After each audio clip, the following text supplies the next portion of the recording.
નમસ્કાર વિદ્યાર્થી મિત્રો, હું નિમેશ પટેલ। આજે આપણે ધોરણ 7માં ગણિતમાં કેટલાક આઈએમપી પ્રશ્નોની ચર્ચા કરીશું। આજે આપણે 31 થી લઈ અને 40 સુધીના આઈએમપી પ્રશ્નોની ચર્ચા કરીશું। 1 થી 30 સુધીના આઈએમપી પ્રશ્નોએ આપણે આગળના ભાગોમાં ચર્ચા કરી। તો ચલો જોઈએ આજે 31 નંબર પદાવલી બનાવો। એમાં 1 નંબર y માંથી z બાદ કરો। ચલો y માંથી z બાદ કરો। અહીંયા આગળ એક વસ્તુ ધ્યાન રાખવાની, કઈ સંખ્યામાંથી કઈ સંખ્યા બાદ કરવાની છે એ ધ્યાનથી જોવું। જો અહીંયા આગળ y માંથી z બાદ કરો એટલે y માંથી એટલે y લખીશું આગળ, y માંથી z બાદ કરો એટલે y ઓછા z, આ રીતના થશે। જો ભૂલથી ઊંધું થઈ જાય કે z ઓછા y તો પદાવલી પડશે ખોટી। 10 માંથી 5 બાદ કરવાના હોય તો 10 માંથી 5 જોઈએ તો જવાબ આવશે 5, પણ 5 માંથી 10 બાદ કરીએ તો એનો જવાબ આવશે -5। એટલે ધ્યાન રાખવું। સરવાળા માટે જો સરવાળો હોય તો બંને સંખ્યાઓ આગળ પાછળની અલગ અલગ લખો તો ચાલશે, પણ બાદબાકીમાં 10 માંથી 5 બાદ કરવાના હોય તો એમ જ લખાય। 5 માંથી 10 બાદ કરો તો જવાબ એનો માઇનસમાં આવશે। એટલે અહીં આગળ y માંથી z બાદ કરો તો y આગળ લખવું અને એમાંથી z બાદ કરવો। ચલો બીજું, x અને yના સરવાળાના અડધા। x અને y એનો સરવાળો એટલે કઈ રીતના લખીશું, x પ્લસ y, આ કર્યો એનો સરવાળો અને એના અડધા, અડધા કરવા શું કરવાનું, ભાગ્યા 2, એટલે x પ્લસ y ભાગ્યા 2।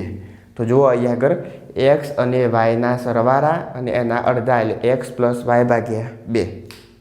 p અને q ના ગુણાકારનો ચતુર્થ ભાગ, ચતુર્થ ભાગ એટલે ચોથો ભાગ કોનો, p અને q ના ગુણાકારનો। તો p અને q નો ગુણાકાર એટલે p ક્રોસ q અને એનો ચતુર્થ ભાગ એટલે ભાગ્યા 4। તો કઈ રીતના લખાય, p q ભાગ્યા 4, આ બનશે આપણો જવાબ।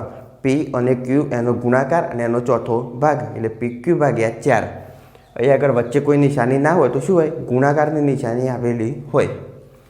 ચલો આગળ, m અને n સંખ્યાના ગુણાકારના અડધી રકમ વાંચવાની અને એ પ્રમાણે આગળ પદ બનાવવું। તો જો m અને n સંખ્યાના ગુણાકારના તો કંઈક કરીએ, m અને n સંખ્યા આ બંનેના ગુણાકારના 3 ગણામાં। હવે આ બંનેના 3 ગણા એટલે કઈ રીતના લખીશું, તો કૌંસ કરી અને આગળ કરીશું 3, એટલે 3 ગણા અને એમાં શું કરવાનું, 5 ઉમેરતો એટલે +5। તો જો શું બનશે, 3 કૌંસની અંદર m ગુણ્યા n +5। ફરીથી જોઈએ, m અને n સંખ્યાના ગુણાકારના, તો m અને n સંખ્યા એના ગુણાકારના 3 ગણામાં એટલે આગળ ગુણ્યા 3, 5 ઉમેરતો એટલે +5। તો આ રીતના લખાય 3m n +5, આ રીતના લખી શકાય। આ 3 એ કૌંસ સાથે ગુણાયેલા છે, તો અહીં આગળ આ 3 એ mના પણ કહેવાય અને 3 એ nના પણ કહેવાશે, એટલે 3mn +5। અહીં આગળ કૌંસ કરવું હોય તો કૌંસ કરી શકાય, 3mn +5। ચલો 32, ટી ચાર્ટ સ્વરૂપે દર્શાવો। 1 + x + x²। ટ્રી ચાર્ટ એટલે શું કરવાનું, કઈ રકમમાં જે અવયવો આપેલા હોય એ દરેક અવયવો અલગ પાડીને લખવા। તો જો અહીં આગળ પહેલાં આપેલી રકમ લખીએ, 1 + x + x²। હવે આમાં શું કરીશું, બધા જ અવયવો જે આપેલા હોય એ બધા અવયવ અલગ પાડીશું। તો આ રીતના દોરીશું, આ બાજુ આવશે 1, અહીં આગળ વચ્ચે આવશે x અને આ બાજુ આવશે x²। હવે જુઓ 1 અને x એમાંથી કોઈ અલગ પડે એવું છે નહીં, પણ અહીં આગળ હજુ x² આપેલો છે તો એમાંથી અવયવ પડશે। તો અહીં આગળ 1x, અહીં આગળ આવશે બીજો x, એટલે x² એમાંથી શું અલગ પડશે, 2x અલગ પડશે। ચલો આ બાજુ જોઈએ તો પહેલાં લખીશું રકમ, -ab + 2b² -3a²। હવે શું કરવાનું, ત્રણેય રકમ આપેલી હોય એમાં ત્રણેયમાંથી અલગ અલગ અવયવો પાડીશું। તો જો અહીં આગળ પહેલાં 3 ભાગ પાડીશું, 3 પદ હોવાથી। પહેલા પદમાં આવશે -ab, બીજા પદમાં આવશે 2b² અને ત્રીજામાં આવશે -3a²। હવે આની અંદરથી કોઈ અવયવ અલગ પડતા હોય તો એ પણ અલગ પાડીશું। ચલો આની અંદર શું અલગ પડશે, તો જો અહીંયા આગળ માઇનસ આપેલો છે તો એને -1 તરીકે અલગ પાડો તો ચાલે. એટલે જો -1 પછી આવશે a અને પછી આવશે b. હવે આ ત્રણ એનો ગુણાકાર કરો તો શું જવાબ આવશે? 1 તો આપણે લખતા નથી એટલે -ab. તો -1 a અને b બાજુમાં એ રીતના કરીએ તો બાજુમાં કયા બે ભાગ પડશે? તો એક પડશે 2. એના પછી અહીંયા આગળ જુઓ બીનો વર્ગ એટલે કેટલા બી? 2b આવશે એટલે અહીંયા આગળ બીનો વર્ગ. હવે બીના વર્ગ એના બે ભાગ પડશે એટલે b અને b. જ્યાર સુધી ભાગ પડે ત્યાં સુધી નીચે નીચે દોરી અને ભાગ પાડવાના એટલે 2 એમના એમ બીનો વર્ગ એટલે બીના બે ભાગ b અને b. ચલો આગળ અહીંયા આગળ 3 -3 અહીંયા આગળ આવશે એનો વર્ગ. હવે 3ના ભાગ પડશે તો -1 અને 3 3 એકા 3 આગળ માઇનસ એટલે માઇનસ. અહીંયા આગળ એનો વર્ગ એટલે એના બે ભાગ પડશે a અને a. તો આ રીતના જુઓ જે પ્રમાણે ઝાડ હોય ઝાડની ડાળીઓ હોય એ પ્રમાણે અહીંયા આગળ અવયવો પડશે એટલે એકમાંથી 2 પછી 2 પાછા અલગ પડશે એ રીતના થશે. -3 એનો વર્ગ એમાંથી -3 અને એ વર્ગ એ બે અલગ પડશે. પછી -3માંથી -1 માઇનસની નિશાની અલગ કરવી હોય તો -1 લખવું જરૂરી છે અને પાછળ આવશે 3. ગુણાકાર કરો એટલે ફરી જવાબ -3 આવશે. અહીંયા આગળ એનો વર્ગ એટલે એના વર્ગમાંથી બે ભાગ પાડીશું એટલે 2a એ અલગ પડશે. તો આ રીતના એ આપેલી રકમના અવયવો પાડી શકાય. આને કહેવાય ટ્રી ચાર્ટ પદ્ધતિ. બરાબર. ચલો આગળ 33 નંબર. a બરાબર 2 b બરાબર 3 પદાવલીની કિંમત શોધો. અહીંયા આગળ a પ્લસ b તેમાં શું કરવાનું? એની જગ્યાએ 2 મૂકવાના અને બીની જગ્યાએ 3 મૂકવાના.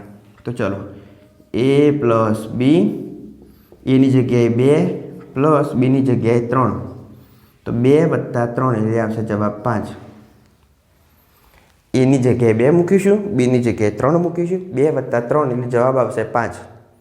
ચલો અહીંયા આગળ એની જગ્યાએ 2 બીની જગ્યાએ 3 તો 7 એની જગ્યાએ 2 ઓછા 4 બીની જગ્યાએ 3 તો ચલો 7 દુ 14 ઓછા 4 તરી 12 તો 14માંથી 12 જોઈએ એટલે જવાબ આવશે 2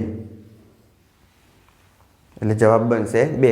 ચલો આગળ એનો વર્ગ પ્લસ 2ab પ્લસ બીનો વર્ગ એની જગ્યાએ 2 મૂકવા બીની જગ્યાએ 3 મૂકીશું. ચલો a તો અહીંયા આગળ આવશે 2નો વર્ગ પ્લસ 2 a એટલે 2 b એટલે 3 પ્લસ b એટલે 3નો વર્ગ. ચલો 2નો વર્ગ એટલે 4 પ્લસ અહીંયા આગળ જુઓ બે સંખ્યાઓ કૌંસમાં આપેલી છે ને એક સંખ્યા કૌંસની બહાર વચ્ચે કોઈ નિશાની નથી એટલે ત્રણેય સંખ્યા ગુણાકારથી જોડાયેલી છે. તો 3 દુ 6 અને 6 દુ 12 તો જવાબ આવશે આનો 12. આ 3 દુ 6 6 દુ 12 પ્લસ 3નો વર્ગ તો 3નો વર્ગ એટલે 3 ગુણ્યા 3 એટલે 9. હવે આ બધાનો કરીશું સરવાળો. ચલો 12 12 વત્તા 4 એટલે 16 16 વત્તા 10 16 વત્તા 10 એટલે 26 એમાંથી એક ઓછો એટલે 25 તો આનો જવાબ શું આવશે? 25. સરવાળામાં જે 9 ઉમેરવાના હોય તો એની જગ્યાએ શું કરવાનું? 10 ઉમેરવાના અને 1 બાદ કરવાનો એટલે ઝડપી સરવાળો કરી શકાય. તો અહીંયા આગળ 12 વત્તા 4 16 16 વત્તા 10 એટલે 26માંથી 1 બાદ કરો એટલે આવશે 25 તો આનો જવાબ આવશે 25. ચલો આગળ જોઈએ 34 નંબર. p બરાબર -2 હોય તો કિંમત શોધો. તો અહીંયા આગળ રકમ મુજબ p આપેલો હોય તો -2 મૂકવા. તો અહીંયા આગળ 4 pની જગ્યાએ હું -2 મૂકીશ પ્લસ 7. ચલો 4 દુ 8 પણ એક સંખ્યા માઇનસ એટલે આગળ આવશે માઇનસ પાછળ આવશે +7. ચલો હવે એક નિશાની માઇનસની એક પ્લસની અલગ અલગ નિશાની હોય તો હંમેશા બાદ બાકી થશે. એટલે જો માઇનસ પ્લસ માઇનસ એટલે બાદ બાકી થાય. 8માંથી 1 જાય એટલે આવશે 8માંથી 7 જોઈએ એટલે આવશે 1 8માંથી 7 જોઈએ એટલે આવશે 1 અને મોટી સંખ્યા 8 એના આગળ માઇનસ તો એ આગળ રકમ જેનો જવાબના આગળ કઈ નિશાની આવશે? માઇનસ આવશે. ફરીથી જોઈએ 4p + 7 pની જગ્યાએ મૂકીશું -2 તો 4 દુ 8 એટલે કે આગળ આવશે -8 +7. હવે બંને નિશાની કેવી? અલગ અલગ માઇનસ પ્લસ માઇનસ એટલે 8માંથી 7 જશે એટલે 1 વધશે 8 અને 7 એમાં મોટી સંખ્યા 8 એના આગળ જે નિશાની હોય તે જવાબના આગળ મૂકવી એટલે -1 જવાબ આવશે. ચલો બીજું અહીંયા આગળ -3p એટલે -2નો વર્ગ પીનો વર્ગ છે એની જગ્યાએ શું કરવાનું -2નો વર્ગ પ્લસ 4 પછી પી એટલે -2 પ્લસ 7. ચલો આગળ -3 એમના એમ. હવે જુઓ આ -2નો વર્ગ એટલે શું થાય -2 ગુણ્યા -2 આ રીતના થશે. -2નો વર્ગ એટલે -2 ગુણ્યા -2. હવે અહીં આગળ માઇનસ કેન્સલ થશે એટલે જવાબ આવશે પ્લસમાં 2 દુ 4 તો -2નો વર્ગ થશે 4 પ્લસ 4 દુ 8 પણ કેવા 8 માઇનસ છે એટલે -8 પ્લસ 7. ચલો 4 તરી 12 આગળ માઇનસ એટલે -12. હવે અહીં આગળ પ્લસ માઇનસ તો આવશે માઇનસ પ્લસ માઇનસ 8 પ્લસ 7. ચલો હવે જુઓ આ માઇનસ બે સંખ્યા હોય તો એનો થશે સરવાળો. સરખી નિશાની હોય તો થાય સરવાળો. માઇનસ પ્લસ 12 વત્તા 8 એટલે થશે 20. આગળ મોટી સંખ્યાની નિશાની 12 ના આગળ માઇનસ તો એ માઇનસ પાછળ પ્લસ 7. હવે જુઓ બંને નિશાની કેવી પાછી અલગ અલગ એટલે પ્લસ માઇનસ અથવા માઇનસ પ્લસ માઇનસ એટલે 20માંથી 7 જોઈએ તો આવશે 13. મોટી સંખ્યા 20 આગળ માઇનસ એટલે જવાબ આવશે -13. ફરી એકવાર ચર્ચા કરીએ. પહેલાં શું કરવાનું પીની જગ્યાએ -2 મૂકવાના તો -2નો વર્ગ -2નો વર્ગ એટલે માઇનસ કેન્સલ 2નો વર્ગ 4. અહીં આગળ 4 દુ 8 -8 પ્લસ 7 4 તરી 12 એટલે -12 પ્લસ -8 પ્લસ 7 પછી માઇનસ જે હોય એનો સરવાળો કરીશું માઇનસ પ્લસ 12 વત્તા 8 એટલે 20 પ્લસ 7. હોય બંને નિશાની કેવી અલગ અલગ તો માઇનસ પ્લસ માઇનસ થશે. બંને નિશાની અલગ હોય તો બાદબાકી થાય. 20માંથી 7 જાય એટલે આવશે 13. મોટી સંખ્યા 20 આગળ માઇનસ તો અહીં આગળ આવશે માઇનસ તો -13 જવાબ થશે. ચલો આગળ 35 10⁻³ મીટર. હવે આ રીતના આપેલું હોય તો પહેલાં શું કરવાનું 10⁻³ એનું સાદું રૂપ આપવાનું. 10⁻³ એટલે કેટલા થાય 10નો ઘન 10 × 10 × 10 એટલે 1000 મીટર. કેટલા થાય 10⁻³ એટલે 1000 અને પાછળ આપેલો છે એમ એટલે 1000 મીટર. તો 1000 મીટર બરાબર કેટલા કિલોમીટર તો 1000 મીટર બરાબર 1 કિલોમીટર થાય. કેટલા 1 કિલોમીટર. જો આ આખું પદ જોશો તો કંઈ ખબર પડશે નહીં એટલે પહેલાં શું કરવાનું આગળ જે સંખ્યા આપેલી હોય એ સંખ્યાનું સાદું રૂપ આપીશું 10નો ઘન એટલે થશે 1000 પાછળ એમ એટલે મીટર. તો તરત ખબર પડશે કે 1000 મીટર એટલે ખાલી જગ્યામાં શું મૂકવાનું 1 કિલોમીટર. 1000 મીટર બરાબર 1 કિલોમીટર થશે. ચલો 36 256 ને 2ની ઘાત સ્વરૂપે દર્શાવો. તો 2 × 2 × 2 એમ કેટલી વાર કરીએ તો એનો જવાબ 256 થશે. તો ચલો જોઈએ 2 × 2 × 2 × 2 2 દુ 4 4 દુ 8 8 દુ 16 16 દુ 32 32 દુ 64. ચલો ફરી જોઈએ. હવે જુઓ આ 256 એ 16નો થશે વર્ગ 16નો વર્ગ એ 256 થશે. તો આ રીતના કરવાનું 2 2 દુ 4 4 દુ 8 8 દુ 16 એક બાજુ થઈ ગયા 16 બીજી બાજુ 16 2 દુ 4 દુ 8 દુ 16 તો થઈ ગયા 16 16 × 16 એટલે 256. હવે 2 × 2 ગણીને કરવું હોય તો પણ કરી શકાય એટલે 2 દુ 4 4 દુ 8 8 દુ 16 16 દુ 32 32 દુ 64 64 દુ 128 અને 128 દુ 256. તો કેટલી ઘાત આવશે આ 1 2 3 4 5 6 7 ને 8 તો 2⁸ ઘાત. 256 ને જો 2ની ઘાત સ્વરૂપે દર્શાવવું હોય તો 2⁸ ઘાત જવાબ આવશે. ચલો કિંમત શોધો 2⁶ ઘાત. 2⁶ ઘાત એટલે 2 × 2 × 2 3 વખત 4 વખત 5 વખત 6 વખત. ચલો 1 2 3 4 5 6 તો 2 2 દુ 4 4 દુ 8 8 દુ 16 16 દુ 32 32 દુ 64 તો શું જવાબ આવશે 64 જવાબ આવશે. 2 દુ 4 4 દુ 8 8 દુ 16 16 દુ 32 32 દુ 64 તો 2⁶ ઘાત એનો જવાબ આવશે 64. ચલો 9⁻³ ઘાત એટલે 9નો ઘન તો 9 × 9 × 9. જો અહીં આગળ વર્ગ અને ઘન આવડતા હોય તો ઝડપી જવાબ લખી શકીએ. ના આવડે તો 9 × 9 કરવાના એટલે 9 9 81 81 × 9 કરવાના. અહીં આગળ 9નો ઘન થશે 729. તો વર્ગ 1 થી 30 સુધીના વર્ગ અને 1 થી 15 સુધીના ઘન તૈયાર કરવા, જેનાથી જો આવું સાદું રૂપ આપવાનું થાય તો ઝડપી આપી શકાય. 9નો ઘન એ 729 થશે. ચલો આગળ 38 ઘાત સ્વરૂપે લખો. અહીં આગળ 6 ગુણ્યા 6 ગુણ્યા 6 ગુણ્યા 6. તો ઘાત સ્વરૂપે કઈ રીતના લખાય? તો 6 કેટલી વાર? 1 2 3 અને 4. 6 4 વાર એટલે 6 ની 4 ઘાત. જે સંખ્યા હોય એ નીચે લખીશું અને જેટલી વાર હોય એ ઉપર લખીશું. 6 તો 6 કેટલી વાર? 4 વાર, તો ઉપર લખીશું ઘાતમાં 4. ચલો બાજુમાં અહીં આગળ જુઓ, A B B C C. 2 A છે, 2 B અને 2 C. તો અહીં આગળ શું કરીશું? A નો વર્ગ ગુણ્યા બાજુમાં B, તો B એ 2 એટલે B નો વર્ગ ગુણ્યા C એ 2 એટલે C નો વર્ગ.